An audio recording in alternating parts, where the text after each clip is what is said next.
इतना कह के देव ने हीर को कस के गले लगा लिया था और दोनों नींद के आगोश में चले गए थे। अगली सुबह हीर से पहले देव जाग गया था। देव ने बड़े ही प्यार से हीर की आंखों को चूमा और फिर उसके पेट को चूम के बाथरूम में चला गया। वही हीर अभी तक सोई थी। थोड़ी देर बाद देव आया तो हीर आंखें मलते हुए बैठी थी। देव हीर को गोद में उठाते हुए बोला, चलो मेरी जान, नहाने चलते हैं। हीर हैरानी से बोली, क्या साथ में नहाएंगे? देव मुस्कुरा के बोला, क्यों, कोई दिक्कत है? हम तो मियाँ बीवी हैं। हीर गुस्से से बोली, देव परेशान मत करो, खासकर ऐसे टाइम में। अच्छा, अब हम चाची से मिलने चलेंगे। हीर की बात पे देव कुछ सोचते हुए बोला, हाँ चलेंगे, जाओ तुम फ्रेश हो जाओ, मैं ब्रेकफास्ट लेके आता हूँ। हीर ने देव के गाल प्यार से खींचे और मासूमियत से बोली, थेट्स लाइक माय स्वीट हस्बैंड। हीर की बात पे देव उसके गालों को चूमते हुए बोला, अच्छा मेरा रिवार्ड तो दे दो। हीर देव को आंखें दिखाती हुई गुस्से से बोली, शायद मैंने ज्यादा ही प्यार से बात कर ली, अब चुप रहो जरा, मैं नहा के आती हूँ। हीर इतना कह के चली गई थी और देव मुस्कुरा के चला गया था। थोड़ी देर में देव और हीर तैयार होके नीचे आ गए थे।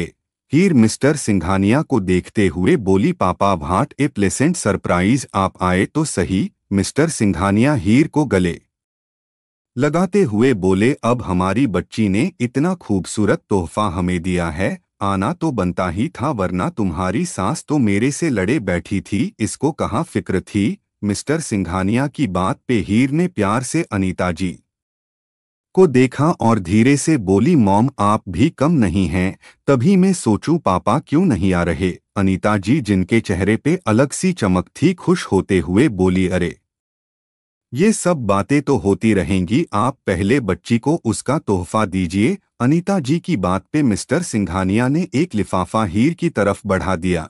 हीर हैरानी से बोली, ये क्या है पापा?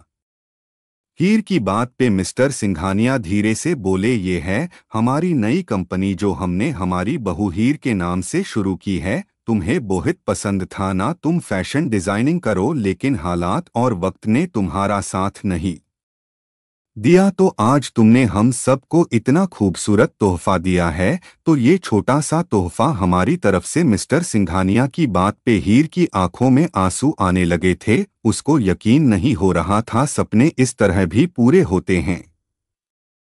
आज हीर बहुत ज्यादा खुश थी। मिस्टर सिंघानिया की बात पे हीर अनीता जी और उनके दोनों के ही गले ही लग गई। तभी देव धीरे से हीर को सबसे अलग करते हुए बोला, अब चलें। हीर ने हाँ में सर हिलाया और सब हॉस्पिटल के लिए निकल गए। हीर बिल्कुल शांत थी। मिस्टर सिंघानिया ऑफिस में चले गए थे और अनीता जी सबके साथ जा रही थी। थोड़ी ही देर में सब लोग हॉस्पिटल में थे। देव ने हीर के हाथ पकड़ा और सरला के रूम की तरफ चल दिया। रूम के अंदर सिर्फ रिया बैठी थी। सरला कोमा में थी। अपनी चाची की हालत देख के हीर की आंखें नम हो गई थी, लेकिन उसको जल्द ही देव ने संभाल लिया था। वही रिया खामोश सी बैठी थी। हीर रिया के कंधे पे हाथ रखते हुए बोली, मैं तुम्हारा दर्द समझ सकती हूँ रिया, लेकिन भगवान सबको एक मौका देता है और तुम्हें तो भगवान ने दो दो मौके दिए हैं। तुम्हें नहीं लगता तुम्हें अब सुधर जाना चाहिए? देखो रिया, जब चाचा जी तुमसे दूर गए मुझे लगा ये तुम्हारी आखिरी गलती है। शायद तुम और चाची अब सुधर जाओगी, लेकिन मैं गलत थी। पर रिया, तुमने देख लिया ना बुराई का अंजाम। प्लीज अब ये सब छोड़ दो। तुम्हें पता है शायद आज चाची की जो हालत है वो भी उनके कर्मों का फल है, लेकिन अगर तुम अभी भी नहीं समझोगी तो सोचो आगे क्या होगा। भगवान सबको सबके कर्मों की सजा देता है और तुम्हारे कर्मों की सजा भी तुम्हें मिल गई। तुम्हारे इतने प्यार करने वाले पिता तुमसे दूर हो गए, अब कम से कम अपनी माँ को खुद से दूर मत जाने दो। हीर की बातों पे रिया उसके गले लग के रो पड़ी थी, लेकिन हीर अभी भी शांत ही थी। हीर धीरे से रिया से अलग होके बोली, खुद का ख्याल रखो, मैं और देव तुम्हारे साथ हैं, तुम्हें किसी चीज की परेशानी नहीं होगी, ये वादा है मेरा तुमसे। अब चलो कुछ खा लो, मैंने सुना है तुमने रात से कुछ नहीं खाया। हीर के कहने पे रिया बाहर कैंटीन की तरफ चली गई थी। हीर और देव दोनों ही सरला के पास आके बैठ गए थे। अनीता जी सरला को देखते हुए बोली, सोचा था तुम्हारे किए की बहुत बड़ी सजा दूंगी, अपने और अपनी बहू के साथ हुए जुल्मों की सजा दूंगी तुम्हें, लेकिन आज भगवान तुम्हारे कर्मों की सजा तुम्हें दे चुका है। अब बस भगवान से यही प्रार्थना है, तुम सुधर जाओ ही। अनीता जी के कंधे पे हाथ रखते हुए बोली, माँ सब ठीक हो जाएगा, और देव तुम रिया का एडमिशन किसी अच्छे कॉलेज में करा दो, वो भी पढ़ लेगी, वैसे भी उसने कॉलेज छोड़ा हुआ है, उसको अगर आगे पढ़ना होगा वो पढ़ लेगी। देव ने हैं में सर हिलाया तो हीर ने गहरी सांस ली और कुछ देर बैठने के बाद सब घर के लिए निकल गए थे। कुछ ही दिनों में सरला भी घर आ गई थी। अनीता जी ने सरला को नीचे वाले रूम में ही शिफ्ट करवा दिया था। उसके साथ एक पर्सनल नर्स भी थी जो सरला का अच्छे से ख्याल रखती थी। रिया का एडमिशन मुंबई के बहुत बड़े कॉलेज में करा दिया गया था। रिया भी काफी हद तक ठीक हो गई थी। अनीता जी और बाकी सब भी खुशी से रह रहे थे। इस बात की कुछ महीने ही चुके थे। अब हीर का पेट भी अच्छे से दिखने लगा था। देव अब अपना काम घर से ही संभाल रहा था। हीर की कंपनी भी धीरे धीरे शुरू हो चुकी थी। हीर घर पे ही कपड़े डिजाइन करती थी जो कि धीरे धीरे मार्केट में पॉपुलर हो रहे थे। देव हीर का अब बहुत ज्यादा ख्याल रखता था। फिलहाल देव का हाल ऐसा हो चुका था, अगर हीर अपना कदम भी नीचे उतारे तो देव उसके कदमों को अपने हाथ पे रखने को तैयार रहता था। देव जबरदस्ती हीर को दुनिया की सारी हेल्दी चीजें खिलाता था। ऊपर से हर दूसरे दिन देव डॉक्टर पास जाता था। हीर को अब हर कोई खुश रखने लगा था। अनीता जी और मिस्टर सिंघानिया का तो मानो हाल ऐसा था जैसे उनके घर में एक नई कई सारी खुशियां आने वाली हो। रिया भी अब हीर का काफी ख्याल रखती थी। इतना प्यार देख के कभी कभी हीर की आंखों में आंसू आने लगते थे, लेकिन देव के सामने हमेशा हीर खूबसूरती से सब छुपा लिया करती। लेकिन देव फिर भी हीर को डांट लगा देता था। हीर इस हालत में भी सबका बखूबी ख्याल रख रही थी। आज 8 महीने पूरे हो गए थे। हीर का पेट बहुत अच्छे से दिखने लगा था। हीर का बाहर जाना अब बंद ही हो चुका था। हीर मेन हॉल में बैठी कोई बुक पढ़ रही थी। सामने ही अनीता जी टीवी देख रही थी। वही हीर के पैर टेबल पे रखे थे। उसका पेट जो कि बाहर निकला हुआ था उस पे बुक रखी थी। हीर बुक पढ़ने में इतनी खोई थी उसको कोई होश ही नहीं था। उसके फोन पे कोई कॉल कर रहा था। अनीता जी जो कि टीवी बंद करने उठी थी, हीर को देख के प्यार से बोली, बेटा तुम्हारा फोन आ रहा है, देखो शायद देव है। हीर को अब जाके एहसास हुआ काफी टाइम हो गया देव के कई कॉल्स पड़े हुए थे। हीर ने आस पास देखा तो सब सर्वेंट अपने क्वार्टर में जा चुके थे। रिया तो ज्यादातर सरला के कमरे में ही रहती थी और अभी भी वही थी। मिस्टर सिंघानिया रूम में थे। हीर ने जैसे ही देव का फोन उठाया, अचानक ही देव की घबराई आवाज उसके कानों में पड़ी। हीर जल्दी बाहर निकलो, सबको घर से लेके बाहर निकलो, मैं थोड़ी देर में पहुंचता हूं, पर तुम बाहर निकलो फास्ट। देव चीखते हुए बोला तो हीर के हाथों से फोन नीचे गिर गया। हीर की घबराहट देख के अनीता जी हैरानी से बोली, क्या हुआ हीर, इतनी घबराई हुई क्यों हो, क्या कहा देव ने? अनीता जी की बात पे हीर घबराते हुए बोली, नहीं। लेकिन तभी हीर के दिमाग में कुछ आया और वो धीरे से बोली, मॉम प्लीज शांत रहिए, घबराने से कुछ नहीं होगा मॉम। अनीता जी धीरे से बोली, हीर कैसी घबराहट, क्या बोल रही हो? पहले तुम बैठो इधर प्लीज, तुम्हारी तबीयत बिगड़ जाएगी बेटा, अभी देखो तो सही तुम्हारा हाल क्या हो रहा है। हीर के दिमाग ने काम करना बंद कर दिया था, लेकिन अनीता जी ने हीर को देखा और उसको पानी पिलाते हुए बोली, क्यों परेशान हो, क्या कहा देव ने? अब जाके हीर अपने सेंस में वापस आई थी। हीर धीरे से बोली, वो मॉम देव ने कहा घर में कोई है जो हम सबको मारना चाहता है, मुझे नहीं पता बाहर की सिक्योरिटी कैसे कम हुई, क्या हुआ? हीर को घबराते देख अनीता जी ने गहरी सांस ली और प्यार से बोली, तुम बाहर जाओ, मैं बाकी सबको लेके आती हूँ। हीर जल्दी से बोली, मॉम मैं भी यही हूँ, मैं अकेले नहीं जाऊंगी और पुलिस भी थोड़ी देर में पहुंचती होगी। आप टेंशन मत लीजिए। हीर अभी अनीता जी को शांत ही कर रही थी जब अचानक ही उसके पीछे कोई गन करके बोला, इतनी भी क्या जल्दी है मिसेज हीर सिंघानिया। हीर के अंदर एक कपकपी दौड़ गई थी। हीर धीरे से पीछे मुड़ते हुए बोली, वीरेन। हीर के कहने पे पीछे से नवी, वान्या, वीर भी आ गए थे। सबको एक साथ देख के अनीता जी भी हैरान थी। अनीता जी गुस्से से बोला, वान्या, तुम तो बचपन से हमारे साथ रही हो, आज तुम भी इन लोगों के साथ मिली हुई हो। अनीता जी की बात पे वान्या चीखते हुए बोली, चुप कर बुढ़िया, ये ड्रामा बंद कर। और बहुत हुई तेरी चालबाजी, तेरी वजह से मैंने अपने देव को छोड़ दिया, तेरी वजह से मेरी जिंदगी खराब हो गई। अगर तू उस दिन ना अड़ती ना तो आज मैं भी बहुत खुश होती, लेकिन तूने मेरे देव की शादी इस गंवार से करा दी। अनीता जी हंसते हुए बोली, और अब मेरी हीर ही देव की पत्नी है और उसकी बच्चे की माँ भी है, लेकिन तुम्हारी ये ख्वाहिश कभी पूरी नहीं हो पाएगी। हीर गुस्से से बोली, वान्या, क्यों आई हो तुम यहाँ? हमने तो तुम सबको माफ कर दिया था ना, तो क्यों मेरे परिवार को छोड़ नहीं देती? हीर की बात पे नवी अंदर चली गई और वीर भी चला गया, लेकिन वीरेन हीर के बालों को अपनी मुट्ठी में कसते हुए बोला, साली तू, तेरी क्या औकात थी, तूने मुझे धोखा दिया। वीरेन ने बुरी तरह हीर के बाल पकड़े हुए थे। हीर घबराहट से उसको देख रही थी। हीर के दर्द से वीरेन को कोई फर्क नहीं पड़ रहा था। वही अनीता जी को वान्या ने पकड़ा हुआ था। वीरेन ने घूर के हीर के पेट को देखा और नफरत से बोला, ये पाप लेके घूम रही है तो इसके लिए तूने मुझे छोड़ा। आज तेरे किए हर गुनाह की सजा दूंगा। तुझे हीर सिंघानिया नफरत होती है, तुझसे, तेरे उस पति की वजह से मैं जेल ने सड़ा। वीरेन ने इतना कह के हीर के चेहरे पे एक जोरदार थप्पड़ मारा, जिससे हीर संभल नहीं पाई और पेट के बल जा गिरी। हीर दर्द से तड़पने लगी थी, लेकिन अनीता जी के अलावा उसकी चीख कोई नहीं सुन सकता था। अनीता जी भी कुछ नहीं कर सकती थी, क्योंकि उन्हें खुद वान्या ने पकड़ा हुआ था।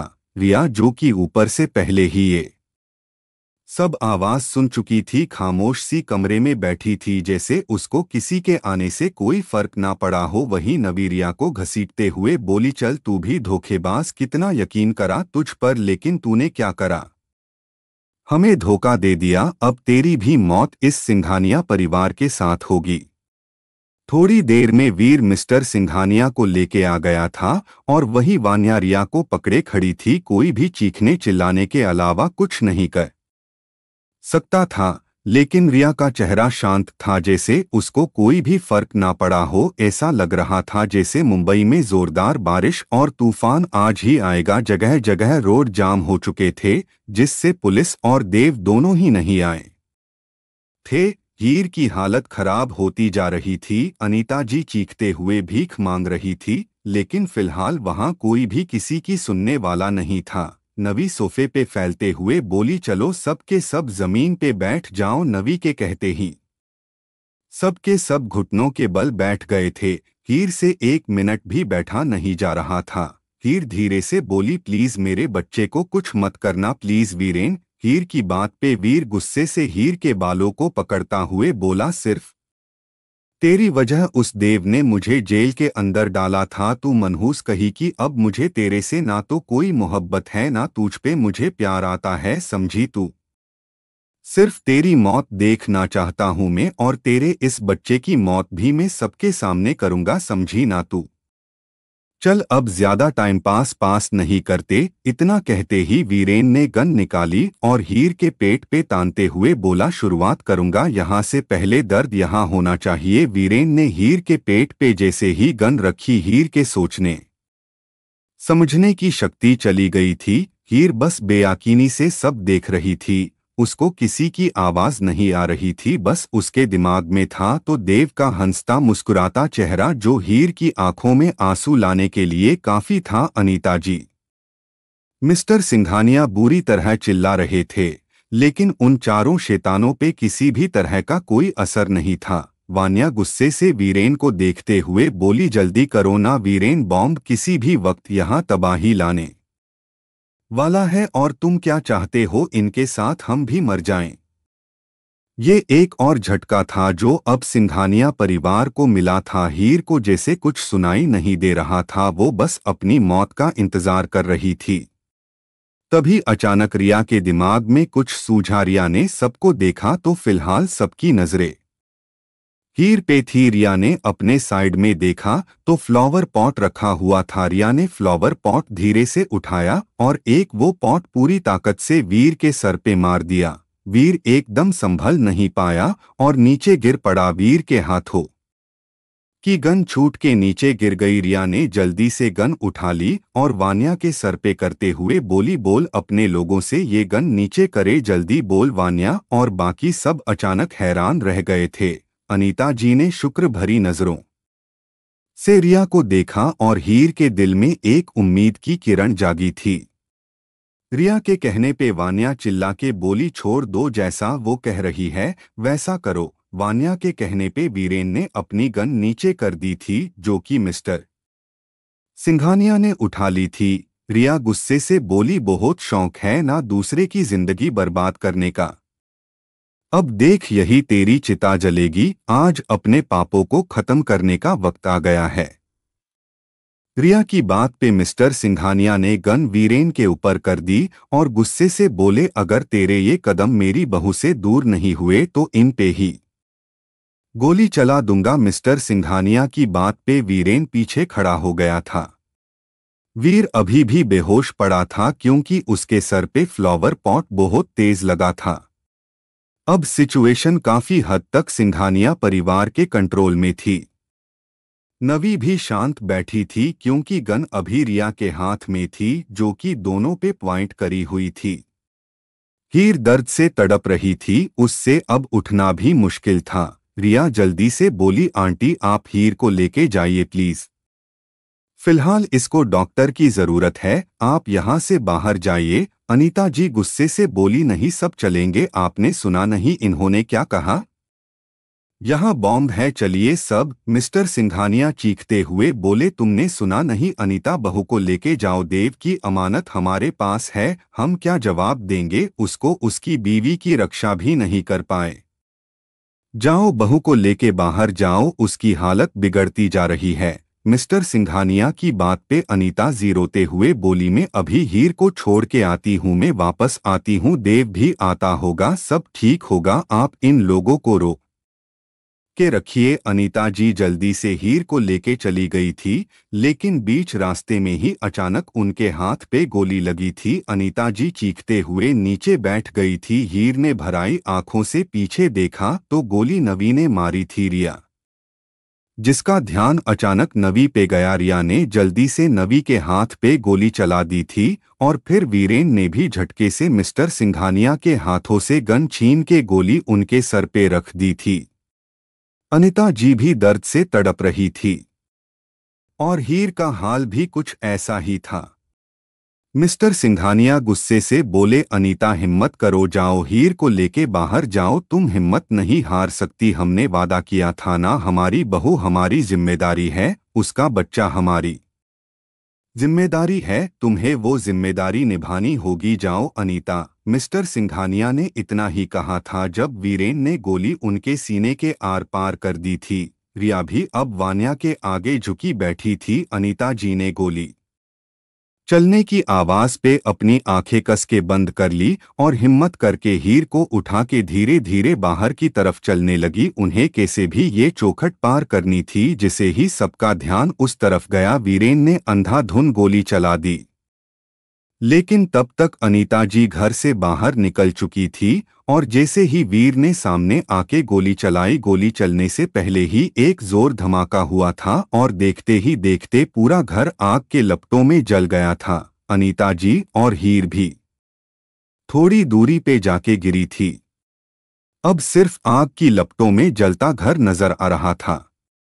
थोड़ी देर बाद देव की गाड़ी आके रुकी थी और अपनी आंखों के सामने घर को देखे देव का दिल घबराने लगा था। देव वही जमीन पे बैठ के जोर जोर से रो रहा था। आज उसने सबको खो दिया था, उसकी बीवी, उसका बच्चा, उसके माँ बाप। देव की आंखें सुर्ख लाल थी, लेकिन तभी देव को अपने कंधे पे किसी की गर्माहट का एहसास हुआ। देव ने जल्दी से पीछे देखा तो उसकी ही एक सर्वेंट उसके सामने खड़ी थी। देव के बोलने से पहले वो औरत जल्दी से बोली, मालकिन, और बड़ी मालकिन जिंदा है। हमें माफ करना, मालकिन की हालत बहुत खराब थी, इसलिए उनकी डिलीवरी करनी पड़ रही है।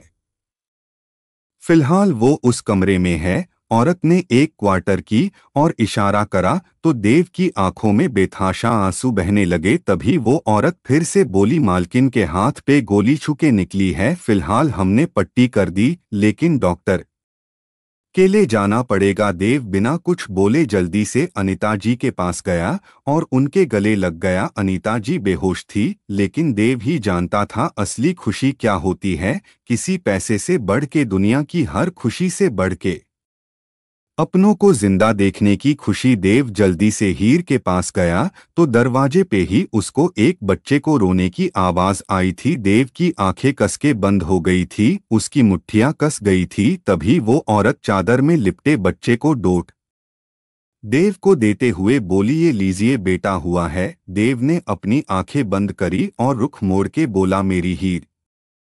देव के कहने पे वो औरत धीरे से बोली, वैसे तो ठीक हैं, लेकिन एक बार डॉक्टर को दिखा लेना सर। देव ने अपनी आंखें खोल के बच्चे को देखा तो उसकी फीचर देव जैसे थे और रंग रूप हीर जैसा था। देव की आंखों से आंसू बच्चे के चेहरे पे गिरे तो बच्चे ने देव की उंगली कस के पकड़ ली। देव ने बच्चों को देख के खुद से भींच लिया। देव ने कस के बच्चे को गले लिया। आज उसके दिल में ढेरों सुकून था, ऐसा सुकून जो शायद कभी उसको नसीब नहीं हुआ था। देव ने गहरी सांस ली और बच्चे को उस सर्वेंट को दिया, जाइए आप इसको गाड़ी में लेके चलिए। इतना कह के देव ने पहले हीर को गोद में उठा के गाड़ी में बैठाया और फिर अनीता जी को उठाया। थोड़ी ही देर में देव हॉस्पिटल में था। अनीता जी और हीर दोनों को एडमिट कर दिया गया था और बच्चे को ऑब्जर्वेशन में रखा गया था। आज 4 दिन बीत चुके थे और आज हीर को होश आया था। हीर होश में आते ही चिल्ला के बोली, मेरी बच्चा। देव, कहाँ हो तुम? और फिर अचानक ही उसको अपने चेहरे पे जानी पहचानी खुशबू महसूस हुई तो हीर ने आंखें खोल के देखा, सामने ही देव और अनीता जी बैठे हुए थे। अनीता जी की गोद में एक बच्चा खेल रहा था। हीर ने जल्दी से उठना चाहा तो देव उसको बैठाते हुए बोला, नहीं, तुम्हें हिलने की जरूरत नहीं। हीर जल्दी से बोली, माँ, वो मेरा बच्चा।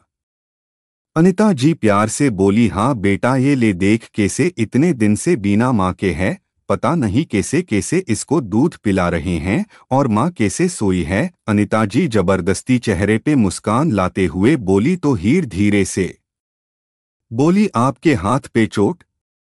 लेकिन फिर कुछ याद करते हुए बोली, उस रात गोली आपके हाथ में लगी थी। अनीता जी खामोश थी। तभी हीर की नजर उनके कपड़ों पे पड़ी, बहुत हल्के रंग की साड़ी और उस पे बुझासा चेहरा। हीर के कुछ कहने से पहले देव उसका चेहरा अपने हाथों में लेते हुए बोला, हीर, अभी कुछ मत सोचो, देखो मैंने हमारे बेटे का नाम धैर्य रखा है ना? कितना प्यारा नाम। हीर धीरे से बोली, देव पापा, रिया चाची सब चले गए ना? हमें छोड़ के सब चले गए ना? सब डॉट हीर की बात पे अनीता जी फिर से रोने लगी थी। देव हीर को गले लगाते हुए बोला, खुद को संभालो हीर प्लीज, अगर तुम और मैं नहीं संभलेंगे तो माँ को कौन संभालेगा? माँ कैसे जिएंगी? उनके चेहरे को देखो कैसे मुरझा गया। पापा का गम बर्दाश्त नहीं हो रहा उनसे, प्लीज शांत करो खुद को। देव की बात पे हीर ने अनीता जी को देखा जो रो रही थी। हीर ने गहरी सांस ली और अपने आंसू पोंछ के बोली, क्या धैर्य अपनी दादी की गोद में ही खेलेगा? अपनी मम्मा के पास नहीं आएगा? हीर की बात पे अनीता जी ने बच्चे को हीर की गोद में दे दिया तो हीर अनीता जी के गले लगते हुए बोली, मॉम, में और देव आपके साथ हैं, आपको अकेला महसूस करने की जरूरत नहीं। आपका पोता, इसको आप ही तो अच्छे से पालेंगी, है ना माँ? अब प्लीज ये आंसू पोंछ दीजिए। हीर की बात पे अनीता जी हीर के गले लग गई तो बच्चा रोने लगा था। वही हीर बच्चे को देख के खिलखिला के हंस दी थी। अनीता जी के चेहरे पे भी मुस्कान थी। आज उस हादसे को 5 साल बीत चुके थे। सिंघानिया परिवार आज भी उन्हीं ऊंचाइयों पे था। हीर के डिजाइन दुनिया भर में मशहूर हो चुके थे और देव की मेहनत भी बुलंदियों पे थी। हीर और देव ने फिर से सिंघानिया मिशन को और खूबसूरती से बनवा लिया था। अनीता जी भी काफी हद तक मिस्टर सिंघानिया के दर्द को भूल चुकी थी। देव के यहाँ एक छोटी सी डॉल का जन्म भी हुआ था जिसका नाम हीर ने दिया रखा था। अब अनीता जी का ज्यादातर वक्त धैर्य और दिया के साथ बीतने लगा था। अब हर तरफ खुशियां ही खुशियां थी। हर वक्त इस परिवार में हंसने खुश होके की आवाजें आती थी। अब यहाँ सिर्फ और सिर्फ खुशी थी और कुछ नहीं। कुछ कांटों भरे सफर का बाद आखिर हीर और देव को मंजिल मिल गई थी जो कि बेहद खूबसूरत थी। रिया ने भी आखिरी वक्त में हीर का साथ दिया था और अपनी बहन को नई जिंदगी देके चली गई थी। अब ये घर हमेशा खुशियों से महकने वाला था। समाप्त। आज आपकी प्यारी कहानी तेरे इश्क पे फिदा अपना सफर पूरा कर चुकी है। इसको लिखते वक्त सोचा नहीं था आगे तक जाऊंगा, लेकिन आपके सपोर्ट से ये पॉसिबल हो पाया है। Thank you so much. आपने मेरा इतना साथ दिया और हीर और देव के बेटे धैर्य की तरह आपने भी बड़े धैर्य से कहानी का इंतजार करा है, इसलिए आपका शुक्रिया अदा करना तो बनता है। खैर हीर और देव तो अब अपनी अपनी जिंदगी में खुश हैं। उनका हमारा साथ यही तक था। अब आप आने वाली और कहानियों को भी इतना ही प्यार देना, ये आपकी राइटर की रिक्वेस्ट है। चलिए फिर हम भी आज हीर और देव दोनों को प्यार भरा अलविदा कह देते हैं और मिलते हैं नई कहानी में। धन्यवाद।